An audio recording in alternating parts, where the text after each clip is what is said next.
오늘 제가 선생님들께 말씀드린 내용은 모터 컨트롤과 프로프리셉션이 페인에 미치는 영향에 대한 내용입니다. 일단은 이제 먼저 정상적인 흐름부터 말씀드리도록 하겠습니다. 우리 몸은 모터 컨트롤 하기 위해서 세 가지 시스템을 사용하게 되는데요. 리가먼트를 포함하는 패시브 서브 시스템, 그리고 머슬을 포함하는 액티브 서브 시스템, 그리고 CNS를 포함하는 컨트롤 서브 시스템이 이에 속합니다. 우리 몸은 선천적으로 언스테이블하기 때문에 포스처럴 무브먼트를 유지하기 위해서는 끊임없는 조절이 필요합니다. 패시브 서브 시스템과 액티브 서브 시스템에는 메카노 리셉터가 존재해서 우리가 머슬의 무브먼트가 발생하면 이걸 통해 센소리 시그널이 작용하고 그 센소리 시그널이 컨트롤 서브 시스템에 전달되게 됩니다. CNS와 같은 컨트롤 서브 시스템은 이러한 센소리 인풋을 통합하여 다시 머슬의 액티베이션을 조절하게 됩니다. 우리 몸의 움직임이 이런 세 가지 시스템을 모두 사용하기 때문에 만약에 어떤 특정 영역에 디스트럭션이 발생하면 이 세 가지 모두 다 관점에서 살펴보아야 합니다. 하지만 실제 우리가 임상에서 패시브 서브 시스템과 액티브 서브 시스템에 대해서 중점적으로 바라보지만 컨트롤 서브 시스템에 대해서는 간과하는 경우가 너무나 많습니다. 크로닉 앵클 인스타빌리티의 경우를 예를 들어 설명하도록 하겠습니다. 만약 선생님들께 크로닉 앵클 인스타빌리티 환자를 어떤 식으로 바라볼지, 그러니까 패소피지올로지에 대한 메커니즘을 떠올려 보라고 하면 앞에 그림을 생각하시는 분들이 많을 겁니다. 앵클 인벌전 인저리를 예를 들어버리면 ATF 같은 리가먼트나 페로니얼 텐던 같은 인저리가 발생하는 걸 떠올릴 수 있는데, 어큐 서비한 인저리가 발생할 때 그러한 시퀄레가 남아서 스트럭처럴 디스펑션이 존재하고 그것이 결국 펑셔널 인스타빌리티로 이어져서 반복적인 손상을 유발하는 체계의 비셔스 사이클에 빠지게 되는 이런 그림들을 생각해 볼 수 있습니다. 이런 그림은 액티브 서브 시스템과 패시브 서브 시스템의 관점에서 보면 완벽한 설명이라고 볼 수 있지만 컨트롤 서브 시스템에 대한 고려들이 빠져 있기 때문에 제가 봤을 때는 인컴플리트한 도식이라고 보고 있습니다. 제가 생각하는 이상적인 도식은 이런 그림입니다. 물론 리가먼트와 텐던의 인저리가 발생할 수 있지만 그뿐만이 아니라 메카노 리셉터에 대한 고려도 우리가 해야 된다는 것입니다. 리가먼트와 텐던의 인저리가 스트럭처럴 인스타빌리티를 유발한다면 메카노 리셉터는 프로프리셉션에 대한 디스펑션을 유발할 수 있습니다. 우리가 앵클 인저리에서 스트럭처럴 앱노멀리티 뿐만 아니라 프로프리셉션의 디스펑션이 펑셔널 인스타빌리티를 유발할 수 있기 때문에 만약 우리가 치료적인 관점에서 스트럭처럴 앱노멀리티만을 중점적으로 두고 프로프리셉션에 대한 디스펑션에 대해 간과한다면 그 치료의 효과는 반감될 수밖에 없습니다. 다음은 CNS에서 머슬로 이어지는 모터 컨트롤에 대한 체계입니다. 페리페럴 에이퍼런트와 비주얼 리셉터, 베스티뷸러 리셉터의 메카노 리셉터가 존재하여 프로프리셉션에 대한 인포메이션이 CNS에 전달되고, 이런 CNS에 전달된 CNS의 센소리 인풋은 모터 프로그래밍에 반영이 돼서 그 모터 플래닝은 브레인과 브레인스템, 스파이널 레벨에 존재하는 모터 컨트롤 센터에 전달되게 됩니다. 최종적으로 머슬에 그런 정보들이 전달되어 모터 컨트롤이 이루어지게 됩니다.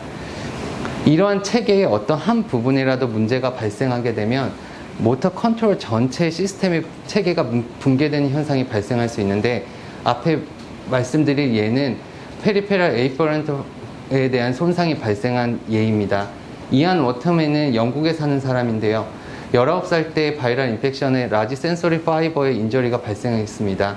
이로 인해서 터치 프로프리셉션이 완전히 망가졌는데, 수상 초기 당시 환자는 누워서 전혀 일어나지 못했습니다. 시팅 자체에서 바디 어웨니스가 떨어지기 때문에 시팅 자세를 유지하지 못했고, 수파인 자세에서도 팔다리를 들어보라고 하면 허공을 휘젓듯이 전혀 컨트롤하지 못하는 양상을 보였습니다.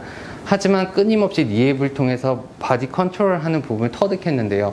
그 부분은 망가진 페리페럴의 프로프리셉션이 보상된 게 아니라 비주얼 리셉터의 컴펜세이션을 통해 모터 컨트롤하는 방법을 터득했기 때문입니다. 이 사람의 움직임에 대한 동영상을 한번 보여드리도록 하겠습니다. 이 사람의 게이트를 보게 되면 실제로 게이트한 모습을 보이지만 자세히 보면 이 사람은 비주얼 큐를 통해서 걷고 있습니다. The consequences were that I couldn't control my body without looking at what was happening. 네, 그러니까 보면서밖에 걸을 수가 없다는 내용인데요. 이 사람은 다리를 보지 않고 앞만 봐서는 중심을 유지할 수 없습니다. 비주얼 큐에 의해서 모터 컨트롤 컴펜세이션하고 그로 인해서 걷는 양상을 보고 있습니다. 일단 패솔로직 상황을 말씀드리기 전에 정상적인 메커니즘에 대해서 먼저 설명드리도록 하겠습니다. 머슬을 기준으로 설명드리도록 하겠습니다. 머슬의 프로프로셉션은 인트라퓨절 파이버에 존재하는데, 머슬은 일단 이스트라퓨절 파이버와 인트라퓨절 파이버로 존재하게 되고, 이스트라퓨절 파이버는 알파 모터 뉴런의 지배를 받아 실질적인 머슬 컨트랙션에 작용을 합니다.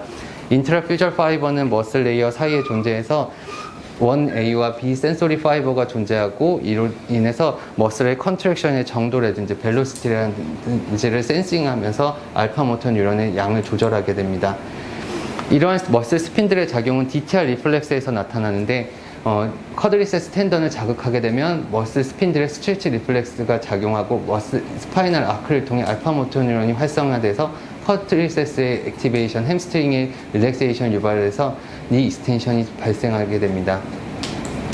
꼭 어떤 리플렉스 뿐만이 아니라 우리가 일반적인 머슬 컨트랙션에서도 이러한 스핀들의 리플렉스가 작용하게 되는데, 만약 예를 들겠습니다. 여기 만약에 우리가 10이라는 무게의 원통을 든다고 가정해보면, 우리 몸은 이 원통의 무게를 일단 10이라고 예상을 할 겁니다. 그리고 10이라는 힘을 작용해서 컨트랙션을 계획할 겁니다. 그 10이라는 힘은 알파와 감마 모션을 통해 머슬 컨트랙션의 작용을 유발하게 되는데요. 만약 이 원통이 10이 많다면 우리가 원하는 목표만큼 도달할 겁니다. 하지만 우리의 예상과 다르게 실제 원통은 15의 무게였다면 우리가 10만큼의 힘을 줬을 때는 머슬 컨트랙션이 충분히 유발되지 않았을 겁니다. 머슬 스핀들은 센소리이기 때문에 그 무게하고 상관없이 원하는 만큼 수축됩니다. 하지만 이스트라퓨절 파이버는 무게에 의존하기 때문에 원하는 만큼 수축되지 못하는데요. 이러한 미스매치가 발생되면 결국에 머슬 스핀들은 이스트라퓨절 파이버에 따라서 스트레치 될 수밖에 없고, 이게 스트레스로 작용해서 시그널 패스웨이가 전달되게 됩니다. 그 시그널의 정도가 부족한 정도를 나타내고, 그 오라는 정도가 부족하기 때문에 머슬 스핀들이 보내는 센싱이 스파이널 아크를 통해서 다시 모터의 알파 모터를 추가적으로 활성화하게 되고, 그 컨트랙션이 일어나서 우리가 원하는 목표에 다시 도달하게끔 됩니다. 골지 텐던에도 그 센소리 파이버가 존재하는데 1B 파이버고, 방금 말씀드린 머슬 스핀들은 부족한 것을 보충했다면 얘 같은 경우는 일종의 알람 센서와 같습니다. 우리가 풀 머슬 컨트랙션 상태에서 추가적인 힘이 작용했을 때 어떤 인계치를 넘어서 만약 머슬 인저리가 줄 만큼 과도한 힘이 작용한다면 텐던이 늘어날 때 이게 더 이상 늘어나면 머슬의 인저리가 가야겠다 예측을 합니다. 그러면 이 상태에서 무게를 더 힘을 주는 거는 인저리를 주겠다. 그래서 아예 그냥 머슬 자체의 컨트랙션을 꺼버려서 완전히 풀 릴렉세이션을 유발하게 됩니다. 마치 우리가 전기 두꺼비집 같은데요. 과전류가 흐르면 뭔가 문제가 발생할 수 있기 때문에 그냥 전류를 차단하는 것과 같습니다. 그러면 이제 패솔로직 상황에 대해 말씀드리도록 하겠습니다. 좀 더 쉽게 그냥 한 예를 들어 설명할 텐데, 로우백 페인의 경우를 예를 들어 설명하도록 하겠습니다. 로우백 페인이 지속된 경우에는 모터 어댑테이션이 발생하는데, 그 모터의 어댑테이션 양상이 크게 4가지 양상으로 나눠 볼 수 있습니다. 밸런스 컨트롤이 떨어지는 모터 비헤이비어 측면과 스파이널 익사이티빌리티 같은 모터 시스템 측면, 그리고 포지션 센서와 같은 프로프리셉션 측면, 그리고 피어 무브먼트 같은 사이콜러직한 팩터에 대해서 나눠 보도록 하겠습니다. 실제 이제 크로닉 페인 환자들을 대상으로 해서 실험적으로 객관적으로 관찰해 보면 비헤이비어 밸런스 측면에서 보면 액티베이션 타임 자체가 변화되고, 앰플리튜드도 변화되고, 럼보세이크럴 코디네이션에 대한 키네마티스도 변화되게 됩니다. 스탠딩과 시팅 자세에서 모터 컨트롤이 결함되어서 원레그 스탠딩이 안 된다거나 게이트와 태스크 펑션이 전체적으로 저하되는 양상도 보이게 됩니다. 코르티코 스파이널 뉴럴 드라이브에서도 변화가 되는데, 실제 EMG하고 EP 스터디를 해보면 코르티컬 익사이티빌리티가 즉시적으로 증가하는 양상을 보이고 있습니다. 트렁크 프로프로셉션이 망가지는데요. 그 포지셔닝이 잘 안 되기 때문에 게이트에서 과도한 스웨이 현상이 발생하게 됩니다. 사이콜러직 팩터 자체에도 영향을 미치는데, 과도한 통증이 반복된 경우 환자들이 통증을 예상하게 됩니다. 이런 예상되는 통증은 노시셉티브 액티베이션과 비슷한 작용을 일으키는데 그것이 트렁크의 스티프니스를 더욱더 촉진시킵니다. 크로닉 노우백 페인에서 프로프로셉션이 왜 저하되느냐에 대해서 많은 방법을 통해서 설명을 하는데 우리가 가장 심플하게 예상하는 티슈의 인저리, 그러니까 메카니컬 인저리가 발생하는 경우도 있지만 실제로 머슬 퍼티그에서도 발생을 하고요. 반복적인 노시셉티브가 액티베이션 되는 것, 통증이 신호가 계속 통각 신호가 활성화되는 것으로도 프로프로셉션은 저하될 수 있습니다. 노시셉티브의 액티베이션은 심파테틱 톤 자체를 증가시킬 수 있는데요. 심파테틱 너브 시스템은 머슬 스핀들에도 이너베이션 하기 때문에 심파테틱 톤 자체가 증가하게 되면 머슬 스핀들에서의 센소리 아웃풋을 자체를 저하시켜서 프로프로셉션의 시그널 자체 패스웨이를 저활성화하게 됩니다. 앞에 대한 메커니즘이었다면 좀 더 이게 컨셉 자체에 대해서 한 번 더 설명드리도록 하겠습니다. 로우백 페인 환자들이 이제 트렁크의 움직임의 양상을 보면 일단 트렁크 모터의 베리어빌리티가 증가하거나 트렁크의 모터 베리어빌리티가 감소하는 양상을 보이는데 이게 뭐 이도저도 뭐 아니다 이런 느낌이 들 수도 있지만 한 예를 들어보면 우리가 이제 뭐 쉽게 말하면 이런 겁니다. 길을 걸어가는데 건물에서 뭔가 물건이 떨어질 것 같은 상황을 우리가 직면할 때를 예를 들면은 우리는 두 가지 선택을 할 수 있을 겁니다. 정상적으로 걸어가는 사람은 별로 없을 거고 얘를 빨리 지나가거나 보면서 천천히 피하면서 최대한 천천히 지나가거나 이런 두 가지 기전을 선택한다는 겁니다. 어떤 병적인 상황을 되면 우리가 이 모터 컨트롤 자체를 루즈하게 만들거나 타이트하게 만드는 건데요. 우리가 엘보 플렉션 상태에서 얘가 정상적인 흐름이라면 전체적으로 머슬 자체의 톤 자체를 줄여서 그냥 흐느적거리듯이 당겨버리거나 얘를 천천히 조심하면서 당기는 겁니다. 그래서 이런 경우에 그냥 톤 자체를 흐느적거리면서 하면 얘의 손상을, 그러니까 머슬이 퍼티그 되는 거를 예방할 수는 있겠지만 그 조인트, 스트럭처럴 앱노멀리티에 대한 손상을 더 유발할 수 있고 타이트니스가 생기는 경우도 조인트 자체의 힘이 너무 과도하게 증가하기 때문에 두 가지 모두 결국엔 이제 액션 로딩 자체가 증가해서 뭐 스파인을 기준으로 보면 인터버테브럴 디스크라든지 파라버테브럴 스트럭처에 대한 디저네이션을 더 촉진하게 됩니다.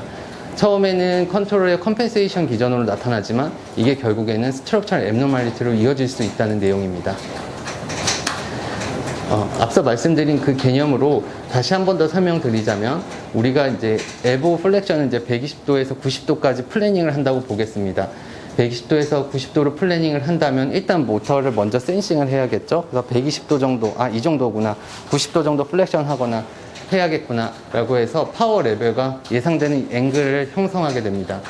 근데 만약에 이 힘이 줬음에도 원하는 목표에 도달하지 못하면 프레딕션 에러가 발생하게 됩니다. 그러면 다시 이거를 인지하고 이 사이클을 활성화시켜서 결국에는 프레딕션 에러가 제로가 될 때까지 우리 몸은 이 사이클을 돌립니다.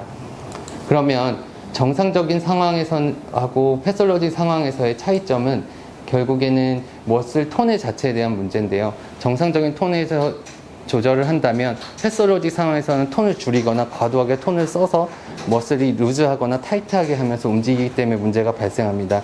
이 경우는 어쨌든 컴펜세이션 기전이 발생하지만 스트럭처럴 앱노멀리티가 발생하지 않는 상태인데요. 이때는 쉽게 좀 어느 정도 되돌아올 수 있습니다. 하지만 스트럭처럴 앱노멀리티가 존재하게 되면 이게 컴펜세이션을 아무리 우리가 하더라도 보상되지 않는 상태가 발생하는데 앞서 말씀대로 흐느적거리든지 천천히 하든지 어쨌든 엘보 조인트의 스트럭처럴 앱노멀리티가 없으면 원하는 목표에 도달할 수 있습니다.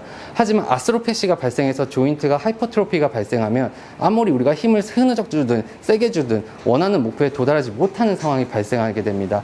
그러면 아무리 우리가 누럴 서킷을 활성화하더라도 실제 우리가 원하는 목표에 도달하지 못하는 상황이 되는데 근데 문제는 우리 몸은 바디 어웨니스는 결국에는 이 프레딕션 에러가 제로가 될 때까지는 계속 서킷을 활성화됩니다. 그럼 에너지 소모가 많게 되는데요. 그러니까 내 몸은 90도 가고 싶은데 고조상 120도밖에 안 간다고 하면 이 서킷을 계속 움직이는 건 우리 몸이 생각할 때 너무 비효율적이라고 생각합니다. 그럼 결국에는 우리 몸이 코르티칼에서 그냥 인지 자체를 바꿔버립니다. 그냥 120도가 정상적인 상태라고 내 몸이 120도 이게 그냥 내 몸은 이거밖에 안 되라고 생각을 하고 아예 포기해버리고 그 다음에 이 조인트의 움직임이 그냥 80도에서 90도로 움직이는 게 아니라 80도에서 110도까지 움직이는 게 그냥 정상적인 움직임의 흐름이야 라고 이걸 아예 세팅 자체를 바꿔버리는데 그것이 뉴로플라스틱 체인지가 됩니다. 그러면 이런 프로프리셉션에 대해서 그러면 치료적인 관점에서 어떻게 작용할 수 있을까라는 걸 한번 선생님들께 말씀드리도록 하겠습니다. 제가 이걸 말씀드리는 이유는 사실 프로프리셉션이 선생님들에게 되게 다소 생소하게 들릴 거고 그래서 결국엔 프로프리셉션이 좋아지긴 하는 거 이걸 통해서 우리가 모터 컨트롤이 좋아질 수 있는 거야 라고 의구심을 가질 텐데요. 아까 말씀드린 어떤 모터의 컨트롤에 대한 체계에서 관점에서 보게 되면 우리가 이 중 어떤 한 부분에 있어 문제가 발생하면 모터 컨트롤에 총체적인 문제가 발생할 수 있다고 미리 말씀드렸습니다. 하지만 이게 컴펜세이션이 가능한데 어떤 특정 부분에 의해서 문제가 발생해서 시그널 플로우가 자체가 감소한다면 반대의 어떤 한 부분에서 시그널 플로우를 증가시켜주면 전체적인 토탈 플로우는 유지될 수 있고 그로 인해 컴펜세이션이 될 수 있습니다. 파킨슨 양상을 제가 먼저 말씀을 드릴 텐데요. 파킨슨 게이트는 CNS 자체에 문제가 생기는 경우입니다. CNS에서 베이자 강글에서 도파민이 부비가 적어져 아웃플로우가 작게 되는데요. 이런 경우에 비주얼 인풋을 증가시켜주면 그로 통해 시그널이 강하게 형성되면 CNS에서 아웃플로우를 증가시킬 수 있습니다. 이러면 모터 컨트롤이 부족한 부분들이 컴펜세이션 될 수 있습니다. 동영상을 보여드리도록 하겠습니다. 파킨슨 환자인데요. 게이트가 특징적인 파킨슨 게이트를 하다가 Concentrate on lifting your feet. 그러면 환자가 When you're ready. 잘 걷게 되죠. Nice and high. Good. 그러다가 비주얼 큐가 사라지면 다시 예전의 상태로 돌아옵니다. 그러니까 결국에는 우리가 생각하는 어떤 모터 컨트롤의 저하가 머슬 스트렝스 자체가 저하되는 게 아니라 그러니까 근육은 있지만 우리가 어떻게 쓰는지 몰라서 못 쓰게 되는 경우도 생긴다는 겁니다. 물론 구조적으로 망가진 건 우리가 어쩔 수 없지만 쓸 줄 몰라서 쓸 줄 알게끔 만들어주는 것으로도 어떤 부분에 있어서는 보상작용이 일어날 수 있다는 겁니다. 이거는 다른 케이스인데요. 스트럭처럴 앱노멀리티가 일어나기 전에 머슬 스핀들에 대한 센시티비티가 변했을 때 센시티비티 센싱 자체를 교정해주면 실제 모터 컨트롤이 좋아지는 양상을 보이게 된다는 겁니다. 우리가 이제 그냥 일반적인 정형외과 외래에서 많이 만나게 되는 경우인데요. EIP 케이스인데 다시 저한테 만났던 환자입니다. EIP 쪽에 핑거에 PIP와 DIP 조인트의 스트레인하고 컨투전 인저리가 발생했는데 한 달 동안 지나고 2주 스프린트하고 그 다음에 RM 엑서사이즈 했는데도 핑거 플렉션의 스티프니스가 계속 지속되는 현상으로 병원에 내원했습니다. 엑스레이 초음파 둘 다 봤고요. 스트럭처럴 앱노멀리티는 현재는 없는 상태였습니다. 그래서 제가 예상하기로는 결국에는 과도한 스트레인과 컨투전에 의해서 텐던에 존재하는 파이버와 머슬 스핀들 파이버와는 조절하는 능력에 부조화가 생겼다고 생각을 해서 반복적인 시그널 패스웨이를 활성화시켰습니다. EIP 조인트의 ESWT 레디얼 타입을 사용해서 반복적인 자극을 계속 지속적으로 줬고요. 그 치료 결과입니다. 실제 이니셜 상태에서 보게 되면 왼쪽이 이니셜이고 반대쪽이 트리트먼트 상태입니다. 이니셜 상태에서 보면 스티프니스를 호소하는데요. 실제 조인트 무브먼트가 회복되는 걸 관찰할 수 있었습니다. 아무 그런 조작을 하지 않았고 실제 그냥 머슬 스핀들의 자극만 반복적으로 줬던 결과입니다. 실제 이렇게 했던 이유는 과거에 우리가 TPI를 많이 했었는데요.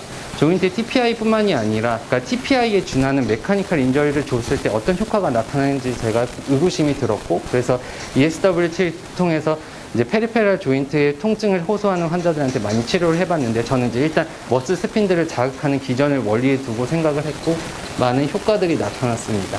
그래서 어떤 우리가 통증을 환자를 바라볼 때 실제 프로프리오셉션이 우리가 바라보지 그동안 간과했던 부분일 수 있고 이 부분이 우리가 치료적인 모달리티로 어느 정도 자극을 한다면 충분한 효과를 일어날 수 있다는 게 저의 생각입니다.